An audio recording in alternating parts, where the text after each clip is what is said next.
can't believe that we're coming on the new year. Wow. I know, right? It's like,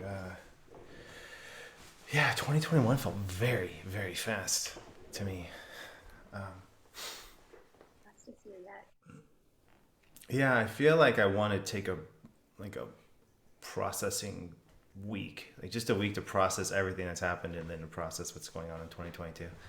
Um, because it seems like the game has shifted, so it's a lot of stuff. Yeah.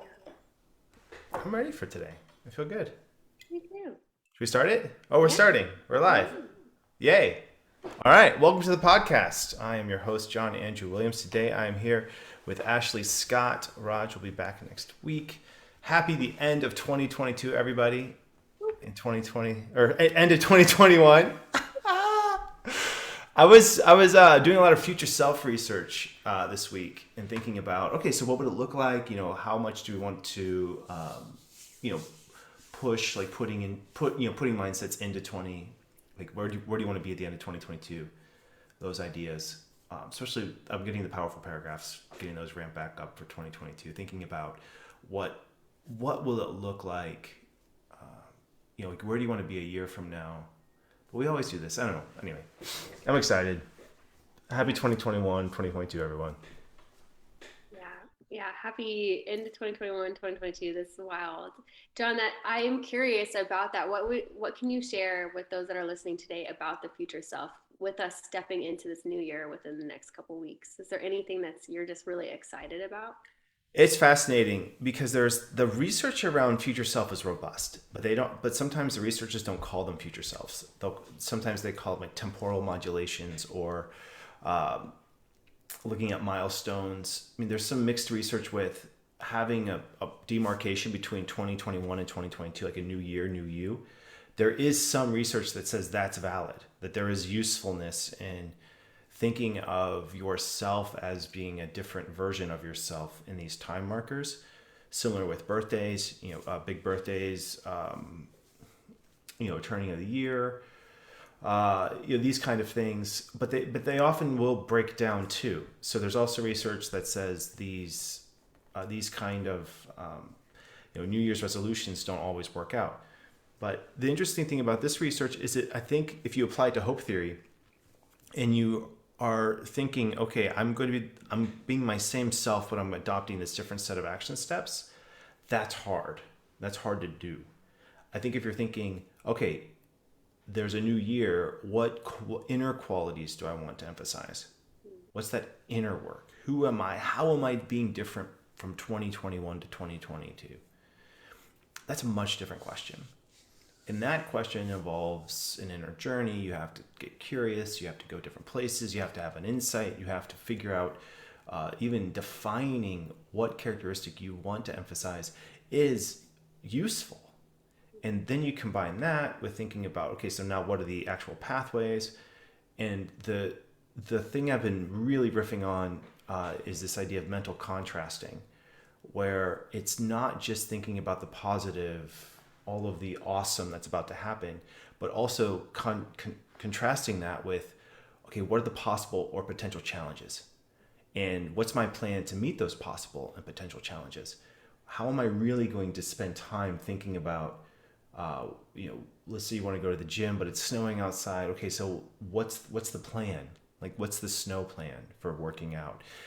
So it's contrasting those positive. Yeah, it's going to be amazing to be, you know, uh, the spring season is going to come and all those outdoor sports are going to open up. This is the shape I want to be in. But then to also contrast that with the very real, these are the action steps I need to take, or this is my plan to meet those challenges. That's what's coming up for me a lot in this future self research. Is it's not just this nuance, just dream it and make it so. It's dream it, plan for it, and follow through on it. It's all those combined with this new 2022. It's that's where a lot of my headspace has been this past 2 weeks. That's amazing. Is this idea of like being proactive minus or instead of reactive when it comes to that? And I think when we're proactive and thinking through, okay, if this is a potential hurdle here, even if the hurdle transitions a little bit and it isn't the hurdle you thought it was, even I think preparing yourself mentally for the upcoming hurdle actually prepares you for various other hurdles, because you've given yourself that space and that time to think through, oh, okay, so other things can happen that can get in the way. How am I going to show up when I meet that, or if that does surprise me? So I think that's really cool. Totally, totally. Love the future self. It's my favorite tool. I just think casting a vision for ourselves is incredibly powerful, and I we don't do that very often. It's typically these, transitions, the year or the birthdays that you're talking about. But I think that having a vision for our future self is really crucial to us meeting goals or moving forward and growing as a person. And so that's cool. I'm so excited to read your powerful paragraphs. Everybody check them Well, it's out. interesting. It's fun. No, thanks, Ashley. I mean, the future self is an interesting thing because you put yourself there. You have to choose, like, where do you want to be in a year? Where do you want to be in a certain amount of time? And it's a little bit of a guessing game. It's a little bit of a. It feels there is some emotional risk in that because you have to. There's an acknowledgement of gratitude for the present. Wishing for a different future doesn't mean that there's not gratitude in the present.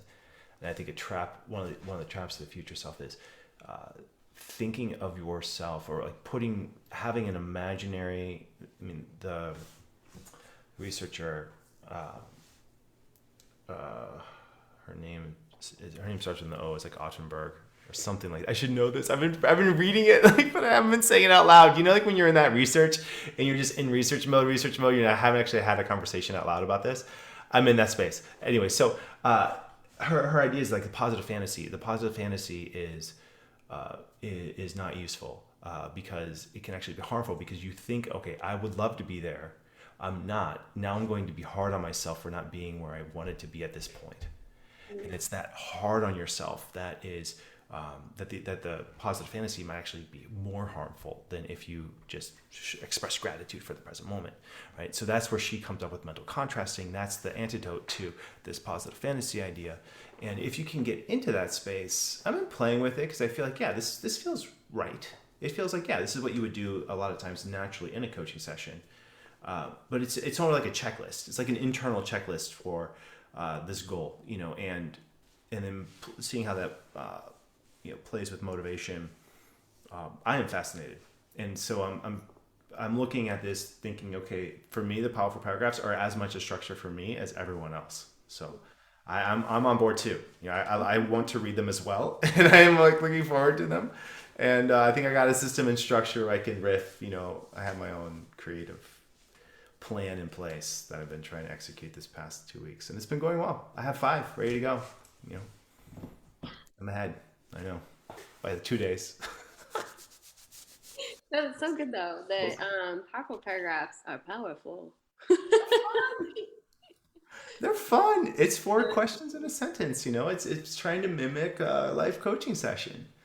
And it's interesting because I start, I read things. I'm like, oh, I could write that better. And then I start writing my powerful paragraphs and I go, wow, it's way harder than it seems. And I have so much respect for all of the authors, anyone putting anything down on paper on a regular basis, or anyone doing anything consistently, like any creation of content that's consistent. We all should be in awe and just, wow, that's amazing. Oh, Britt and I were just talking about that the other day. It's incredible. Authors are remarkable. Yeah, you have to dive deep you have to do deep work with distraction free. It's a risk. Is it worth the energy? Is it, it's a lot. So yeah, I have a lot of respect for the creatives, people who are doing stuff. Yeah. You go, creatives. You go. Keep doing your thing, bringing us light. Okay, so that was awesome, Don. Let's jump into the next question. We've had a question of how would you help a new coach dealing with feelings of imposter syndrome? Yeah, this question comes up a lot. And I first heard this when I was in college, and it was a thing that people talked about. A lot of people felt like, oh, I shouldn't be here. Why am I here? I don't deserve it, type of thing. I think that came up a little bit for me in some when I was starting my coaching practice. mostly because I just wasn't that good at it, like good at coaching yet. And I just suffered through a couple of really tough coaching sessions. I just kept gaining experience, and I wasn't prepared in a certain way that I have in the training I developed. Rick really emphasized setting that initial agenda and foundation, which I think helps so much. Like it's so when you're having really positive coaching sessions, I feel like it's easier to get over the you know the imposter syndrome gap. So there, I wanted to just acknowledge there is something very real about I need to gain the skill set that I need in order to deliver the coaching sessions that I want to deliver. Okay, I acknowledge and see that. Now, now, next step on this is to, for me, imposter syndrome is it's a signal that you are in like a level one perspective, in that you're thinking about your practice, how you show up, all of these things for the sake of yourself. And we can do let's do a little experiment right now. Like what it feels like to move from level one motivation to level two motivation, or level one perspective to a level two perspective. What I see is the exercise is to move away from asking how is my practice serving me, or how am I showing up in my practice, and asking the question, how can I best contribute to the mission that I want to accomplish? How can I best help other people? And when you're shifting to that level two perspective, or that level two motivation, it's when you're at service or you're in service, you don't feel the same kind of stressors. It's not the same question. It's not, imposter syndrome doesn't really make sense from a level two perspective because there's work to be done. So roll up your sleeves and, get your hands in the mud and get down and do the work. So it's imposter syndrome almost becomes an excuse for procrastination, an excuse for self-pity, an excuse for ingratitude. I mean, it's just a lot of it provides an eddy of emotional mental space that people can get stuck in. And for me, the answer to a lot of these questions is, if I'm in that space, then I need to remember my mission. I need to remember, the world needs more kindness and empathy. What can I do right now to help bring more kindness and empathy to the world? How can I go back and live that life that is based on the mission of bringing life coaching training to every high school teacher, to the health and wellness field, to make life coaching part of just what people do in the executive realms? Like, it's just part of the company culture. Of course, people work with coaches or are trained as coaches, or you have organizations that really foster a coaching culture. So that's my perspective on it. I'm admittedly not an expert in imposter syndrome. Like I haven't studied it a lot. I haven't looked at it. I've coached people around it. And for me, it's always this question. The answer is go back to your mission. Go back to that level two perspective and motivation. You ready for the exercise? Let's do one. Are we doing it now? Yeah, just right now, just like a little breathing one. Everyone listening at home, and and there was. Did you hear the fire truck go by too? Is the mic pick that up? Yeah. It's it's the roads are snowy. You never know, but there's a lot of things happening. All right, so let's do this. Take a deep breath. Think about a goal, where you want to be, something that where you want to be the next 2 weeks, and think about the impact that it will have on you personally. The balance in your bank account, the way people think about you, what you're able to accomplish, how productive you'll feel. In this space, you probably notice, I do myself, anxiety and stress go up a little bit, thinking, I want this for myself. It will mean so much to me.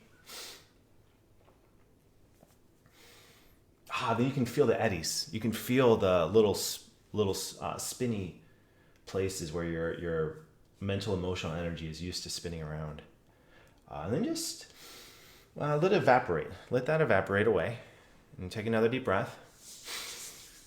And go into bringing to mind the people you want to serve. The difference, like that specific person and the difference in their life because of your work. Imagine them getting that insight that they need, or that support that they need, or the gift of your energy, your mental emotional energy. And then imagine that multiplied by 10, 100, 1,000, and the outward ripple effect of the work and the motivation that you're putting in, the difference that it's going to make. And then embrace this challenge, these challenges in front of you, as a means to make that motivation happen, that ripple effect. And then come back. Let's come back. Take a deep breath. Feel your feet again, the floor. How was it, Ashley? How'd it go? Good. Yeah, I needed that today. What did you notice? What did you notice? Yeah. It's interesting when you mentioned kind of the anxiety. Initially, I felt that, like when you said that, I felt like you were like reading my mind, where I was like, oh my gosh, how am I gonna get there in 2 weeks? I feel like there's so much going on. And then by the end, I'm like, whoa, okay, it's actually a lot simpler than I'm making it seem when I think about that. And there's a lot, like you were just talking about the gratitude, and there's a lot of like joy. Like one of my resounding like messages is like, how do I bring joy? How do I bring fun into these things that I have to do in the next couple of weeks? And in the end, will also result into who I would like to be or what I would like to accomplish. That was cool, John. What did you have to let go of, going from the level 1 perspective to the level 2 motivation perspective? Control. Yeah. For sure. And I find myself doing that too, even as a coach and in my coaching business. I want to control the outcome for somebody, and not control it in the sense of push them somewhere, but I want them to have this remarkable experience and walk away knowing themselves and feeling known and loved more. But there's a point of releasing that and allowing somebody else to take that responsibility and step into it too. And so I felt that for myself. Like I let go of that control for myself and allowed myself to step into the other half of it all. So that was cool. If that made sense. Yeah, totally.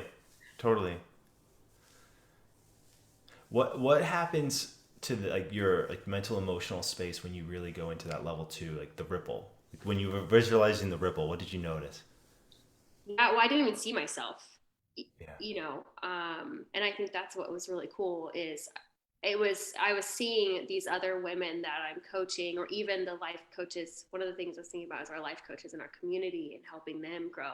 And I just saw them doing their things. Like I had some specific people come to mind that are in our community or that I've coached, and I could see them living out like their purpose and what they're supposed to be doing. And almost like, the taking the candle and lighting somebody else's. It was kind of that I was seeing that. And I didn't see myself in that vision. It was kind of like I was at the beginning, and then they just took it from there like a wildfire. And Right. I was seeing it too. And the key to leading these kind of things and doing these exercises is you have to put yourself in that same mental space too. Like I do it when I'm leading things like this. I'll do it I see it myself. I feel it. I feel the same feels. And then, the ripple was cool. That was really cool. it was really cool. That was fun. I do this for myself. A part of it is structures. Like part of what when we coach talk about a lot of structures of creating things that can remind you to go level 2. This is part of the work of being an entrepreneur, of being a pioneer and bringing a coaching session to an organization. It's how can I develop structures so I can remember what I'm after? Mm, Like, remember the big thing that I'm trying to create for the sake of others.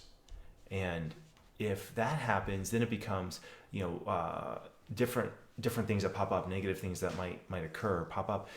They don't have the same sting. They don't have the same. What's the term?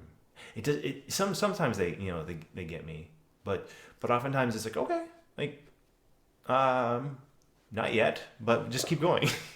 So it's, yeah. I mean, it feels like there's this acceptance, I think, of more of what is without it wishing it different either mm, happening. If we go back to the first thing we talked about, it's an interesting space, but I feel like this level two motivation is something that I consciously tap in as many times as I can a day. very cool. For somebody that is implementing this into their life in a new way right now, how do Mm. they determine what frequency they need to be looking at this? Like, what is the best way to navigate how often or they should be looking at this and Hmm. creating that structure? I think okay, so I'm thinking back to when I was coaching, and like, I mostly work with students, and so the structure was a lot of after school hours, and so the structure for me was in the mornings I had free hours to do all the admin, a lot of the development, outreach, marketing, website things. All of those things were in the morning, and then I would meet my clients back to back in the afternoons, and that was a great structure for me. The key to this is if coaches can find a daily practice of remembering this in a way that they do it daily. For me, it was creating a vision recording of where I want to be in a year, like just literally just saying things I was grateful for into a microphone and put music in the background. I used to listen to these like 3 or 4 times a day, like both, like, in the car going or on my bike. Like, I just play it on for the world to hear. And I would just listen to these things while I was going to and from my client sessions. And the idea of, I would come back sometimes so filled up because I had listened to my recording maybe 3 to 5 times going there, coached 5 people, 4 or 5 people, listened to it again 3 to 5 times coming back. So I had this like crazy intense uh, period of maybe 4 or 5 hours, 6 hours a day, of just feeling like I'm changing the world. I am getting so pumped up doing my client sessions, feeling like young people, like there's a chance for us to really change the way that people are educated and learn, and then I come back and feel all jazzed, and debrief with the moist and figure out next steps and rinse and repeat. And I did that for years. And so there becomes a habit of positivity that gets built in, and then you start adding in, you know, different insights from different studies or what people have talked about, and you start to create a really strong and robust structure and system to maintain that mental emotional space. And something beautiful happens too when you learn to listen empathetically. As a family, we just watched the movie Encanto, and it's, oh my goodness, like it's on point, and realizing that Mirabelle, the main character, her her her power is empathy, and you can see it in the impact of it. It's wow. It's a wow. As my 2-year-old say, my 5-year-old would say, it's a wow. And that's what you that's the space you want to get into. You want to get into, wow, it's a wow. Like, my impact can be a wow. And the awesome part about it is it's not about us. It's not about us. It's about other. And to find structures to get in that. If you can make it a habit, that's winning. How about for you, Ashley? What structures do you have in your life? I know you have them. We've talked about these Yeah. ideas. I love that though. I think that the conversation around empathy needs to be more present in so many of our lives, and just this idea we can grow in empathy too. It's a learn um, for me, for structures, mornings are really huge for me. Morning, if I don't take my time in the morning to do some reading and meditation and things like that, then it's hard for me, or not hard for me, but I can feel it's a little different in the day. I'm just a little bit offbeat, just maybe a little bit. Maybe that's like my inner dialogue might be a little off, or I might be a little bit slower on some things, but the morning is huge. So actually it starts with the evening. I go to bed at a certain time and wake up at a certain time. And I know what time I need for each thing in order to feel successful before I start my work day. And that is reading. I love reading in the morning. It's a great time while I'm drinking my coffee, and I do a devotional and do some meditation and some journaling and practicing gratitude is really impactful for me every day, and setting an intention for the day too. Like, what is my intention for today? And it could be the same one that I had for this last week, or it can be different. And yeah, that's a big thing for me when I'm out of that groove.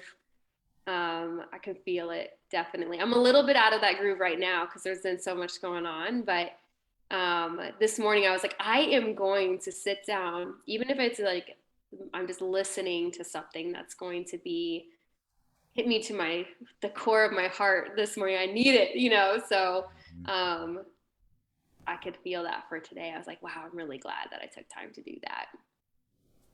Um, Yep. Mm-hmm. Mm-hmm. Yeah, it's in the space. I mean, for me, it's if people this works when it's connected to something that you do on a daily basis.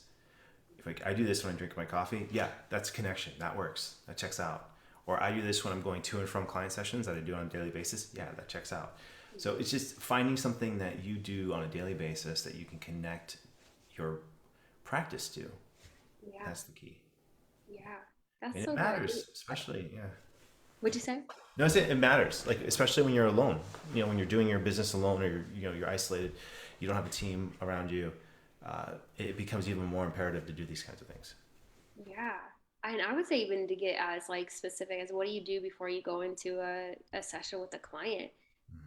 What is your setup routine, and not just the logistical thing, but how do you get yourself in that space where it is for the other as opposed to for yourself? Because I think when we show up for our clients too, it's really important we take that time. And before we leave, I want to get the researcher's name right because it's bugging me, and she deserves it. It's Oettingen, Oettingin, and her work has been blowing my mind lately. Yeah. Hear that, everybody? Check it out. I've I been always reading. forget we have people on the other side of here. Yeah, I mean, I've been reading. It's Gabrielle. So yeah, I've been reading the psychology of thinking about. There he is. The psychology of thinking about the future Wow. has been what I've been diving into lately, and yeah, I think there's this. I mean, there. We'll get into what positive psychology next week more. That was one of the questions that was on the table. We didn't get to completely. Maybe we'll get Britt in here too to talk about that one these times. Anyway, thank you for all of you listening. Thank you, Ashley, for stepping in for Raj. She's out today, and I wish everyone a happy 2022. Thank you for listening. Everybody, thank you so much for being here. Reach out, let us know if you have other questions. You could always send us a message on Instagram or an email at support@coachtrainingedu.com, and we'll make sure to implement them into these lives. Thank you for being here. Have a lovely rest of your year. See you next week.